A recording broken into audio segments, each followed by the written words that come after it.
Hi friends, नमस्ते। कैसे हैं आप लोग। और आज की वीडियो में हम बात करने वाले हैं कि प्रेगनेंसी में पैर, कमर, पेट में दर्द क्यों होता है, इसके पीछे का कारण क्या होता है और क्या करेंगे कि ये दर्द नहीं होगा, किस वजह से होता है, किस वजह से नहीं होता है, कैसे इसको ठीक कर सकते हैं, क्या क्या करना चाहिए और क्या क्या नहीं करना चाहिए, और गर्ल होता है या फिर बॉय होता है, दर्द होने से आप क्या समझ सकते हैं, सारी चीज़ें आज हम इस वीडियो में डिस्कस करने वाले हैं। तो अगर आप मेरे चैनल पे पहली बार विजिट किए हैं, अगर आप मुझे पहली बार देख रहे हैं, तो मेक श्योर करें कि मेरे चैनल को सब्सक्राइब कर दें, मेरे वीडियोस को लाइक कर दें, अच्छा लगेगा तो ज़रूर लाइक कीजिएगा और शेयर कर दें, स्पेशली उन लेडीज़ के साथ जो प्रेग्नेंट है, तो उनको बहुत ज़्यादा हेल्प मिलेगी।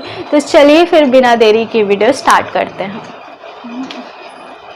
तो फ्रेंड्स, सबसे पहले बात करेंगे कि प्रेगनेंसी में दर्द होता क्यों है, क्या कारण होता है जिसकी वजह से आपके कमर, पेट और पैर में दर्द होता है।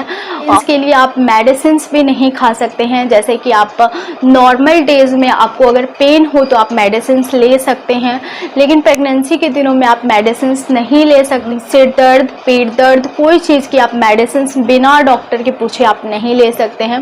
तो क्या क्या कारण होता है, सारी चीज़ें आज हम बात करेंगे।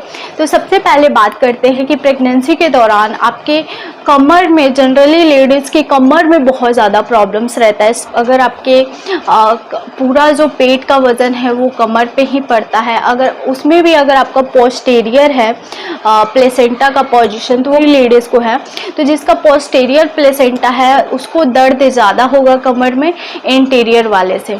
नेक्स्ट बात ये होता है कि अगर आप प्रेग्नेंट है तो हार्मोनल चेंजेस की वजह से भी आपको दर्द होता है। जो आपका बढ़ता हुआ वज़न है, आपके बॉडी में इतने सारे चेंजेस है जिसकी वजह से आपको वोमिटिंग, चक्कर, थकान, बहुत सारे चीज़ों का आपको सामना करना पड़ता है प्रेगनेंसी के दौरान में। नेक्स्ट, आपको पेट में पेन हो सकता है। पेट में पेन होने का सबसे बड़ा कारण जो होता है कि आपका बेबी का बढ़ा हुआ वज़न, इसकी वजह से भी आपको पेन हो सकता है। आपको अचानक से अगर आप उठते हैं, बैठते हैं, कुछ काम करना है तो आप अचानक से उठ जाते हैं या फिर अचानक से बैठ जाते हैं, अचानक से सो जाते हैं, तो इसकी वजह से भी आपको कमर में, पेट में पेन हो सकता है। तो ये आपको चीज़ें जो है प्रेगनेंसी के दौरान बहुत ज़्यादा ध्यान में रखना है कि आपको बैठना भी बहुत ज़्यादा आराम से है, लेटना भी बहुत ज़्यादा आराम से है, तो बहुत ज़्यादा देर तक खड़े नहीं रहना है एक जगह पे।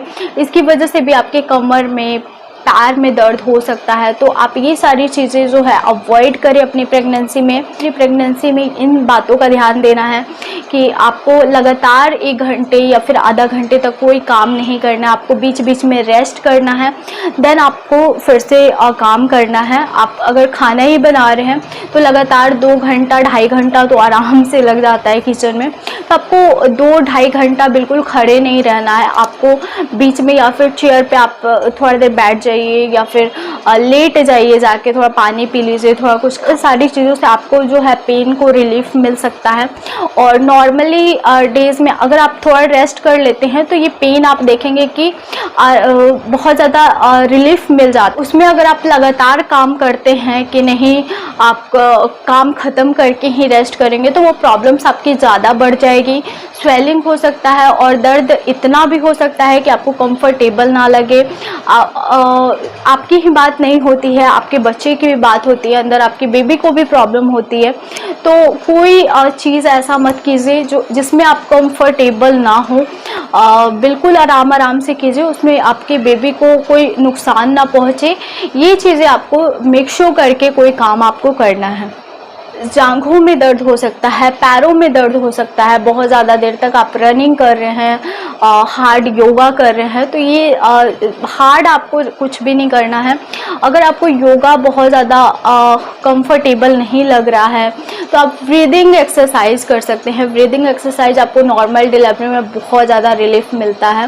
ब्रीदिंग, डिलीवरी का ड्यूरेशन कम हो जाता है एंड डिलीवरी आपकी फास्ट हो जाती है, जिसके कारण, क्योंकि आपको पेन आप मुंह से नहीं निकालते हैं, आप अंदर पेन लेते हैं।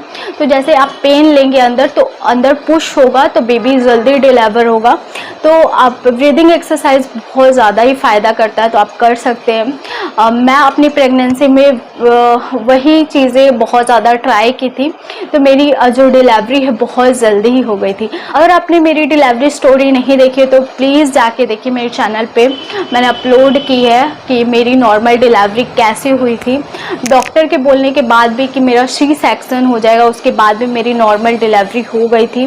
तो क्या चीज़ें मैंने फॉलो किया था, कैसे मैंने किया था और क्या क्या किया था, उसे बहुत डिटेल से मैंने बताया हुआ है। पेन के लिए आप हल्के गुनगुने तेल से आप मालिश करवा सकते हैं। सरसों का तेल बेस्ट होता है। आपको कमर में मालिश नहीं करवाना है, आप पैर में, हाथ में करवा सकते हैं। और ना आपको पेट को टच करवाना है। में बहुत ज़्यादा दर्द होता है, कमर में बहुत ज़्यादा दर्द होता है। तो आपने बेबी बॉय कंसीव किया है, तो मेरी प्रेगनेंसी में मुझे हेडेक की भी प्रॉब्लम बहुत ज़्यादा थी बेबी बॉय के टाइम पे। और हेडेक मुझे इसलिए भी होता है क्योंकि मुझे माइग्रेन का प्रॉब्लम है, तो उस टाइम पे भी मुझे माइग्रेन थी। मुझे हेडेक होता था अपनी प्रेगनेंसी में, और ख़ासकर जब मेरा लास्ट ट्राइमेस्टर में बीपी हाई हो जाता था तब बहुत ज़्यादा मुझे हेडेक होता था। और उसके साथ मुझे वोमिटिंग भी होती थी। बहुत गंदा सिचुएशंस हो जाता था जब मुझे वोमिटिंग होती थी प्रेगनेंसी में। आप जानते होंगे जब आपको वोमिटिंग होती है तो कैसा, मतलब आप खुद ही समझ सकते हैं। अगर आपको हुआ है तो प्रेगनेंसी में आपका पूरा पेट निकल जाता है, उसके बाद अगर आपको वोमिटिंग होती है तो आपको कैसा लगा होगा। तो मुझे मेरा बीपी हाई का प्रॉब्लम हो जाता है जब मैं प्रेग्नेंट होती हूँ तो, और लास्ट ट्राइमेस्टर में मुझे हो गया था। तो उस समय मुझे बेबी बॉय के टाइम पे हेडेक भी थी, एंड मुझे कमर में भी पेन्स बहुत ज़्यादा रहता था। कहा जाता है कि अगर आपका स्वेलिंग नहीं हो रहा है, आपके कमर में पेन रह रहा है, आपको हेडेक हो रहा है, आपको अगर स्वेलिंग नहीं हो रहा है, तो कहा जाता है कि कमर में प्रॉब्लम रहने से आपको बेबी बॉय होने के चांसेस ज़्यादा होते हैं। तो हाँ, ये चीज़ें मेरी प्रेगनेंसी में बिल्कुल सही हुई थी।